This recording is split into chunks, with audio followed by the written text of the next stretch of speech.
Hello viewer, তোমাদের সকলকে স্বাগত আমার নতুন একটি ভিডিও। আজকের এই ভিডিওতে আমরা কথা বলবো উত্তর কলকাতার অন্যতম জনপ্রিয় দুর্গাপূজা তালাপত্রইকে নিয়ে। 2026 সালে তাদের 101তম বর্ষ ঘিরে অনেক প্রশ্ন ঘুরছে। প্যান্ডেল কাজ কেন বন্ধ হয়ে গিয়েছিল? সত্যি কি এবারে পূজা বাতিল হতে চলেছিল? আবার কিভাবে সব জল্পনার অবসান ঘটলো? আর কবে হতে চলেছে কুড়ি পুজো? এই সমস্ত বিষয় নিয়ে আজকের ভিডিও, তাই ভিডিওটি শেষ পর্যন্ত অবশ্যই দেখো। তালাপত্রই উত্তর কলকাতার এমন একটি দুর্গাপূজা যা প্রতি বছরই দর্শকদের জন্য সম্পূর্ণ নতুন এবং ব্যতিক্রমী ভাবনা প্যান্ডেল উপহার দেয়। শুধু কলকাতা নয়, সারা বাংলা থেকে অসংখ্য মানুষ এই পুজো দেখতে আসে। 2026 সালে তালাপত্রয়ের 101তম বর্ষ হওয়া স্বাভাবিকভাবেই দর্শকদের প্রত্যাশাও অনেক বেশি। তবে কয়েক সপ্তাহ আগে প্যান্ডেলের তৈরির কাজ হঠাৎ বন্ধ হয়ে যাওয়ার অনেকেই মনে করেছিলেন হয়তো এবার আর তালাপত্রের পুজো হবে না। কিন্তু সেই সমস্ত জল্পনার অবসান ঘটিয়ে ক্লাব কর্তৃপক্ষ জানিয়ে দিয়েছে 2026 সালে দুর্গাপূজা যথারীতি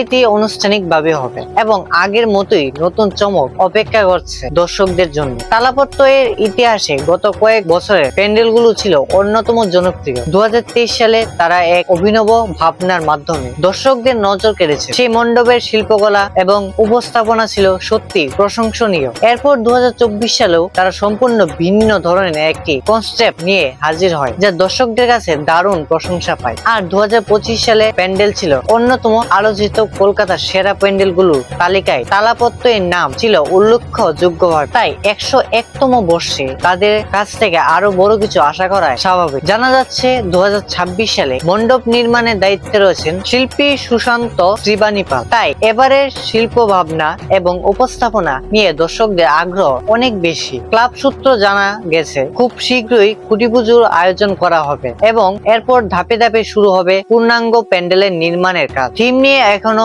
আনুষ্ঠানিক ঘোষণা হয়। বিভিন্ন জায়গায় নানা ধরনের আলোচনা শোনা গেলেও ক্লাবের পক্ষ থেকে অফিসিয়াল ঘোষণা না আসা পর্যন্ত কোনো তথ্য নিশ্চিতভাবে বলা সম্ভব নয়। তাই আমরা সবাই এখন সেই ঘোষণার অপেক্ষা করছি। তোমাদের কি মনে হয় তালাপত্রই 2026 সালে কি ধরনের থিম নিয়ে আসতে পারে? তোমাদের মতামত অবশ্যই কমেন্ট করে যাও। ভিডিওটি যদি ভালো লেগে থাকে তাহলে একটি লাইক করে দিও, বন্ধুদের সঙ্গে শেয়ার করো। আর আমাদের চ্যানেল নতুন হয়ে থাকলে অবশ্যই সাবস্ক্রাইব করে পাশে থাকা বেল আইকনটি অন করে রাখ, তাহলে কলকাতা ও পশ্চিমবঙ্গের সমস্ত দুর্গাপূজার নতুন আপডেট সবার আগে পেয়ে যাবে। আজকের মতো এখানেই শেষ করছি, দেখা হবে পরবর্তী ভিডিওতে। সবাই ভালো থাকো, টাটা, বাই বাই গাইস।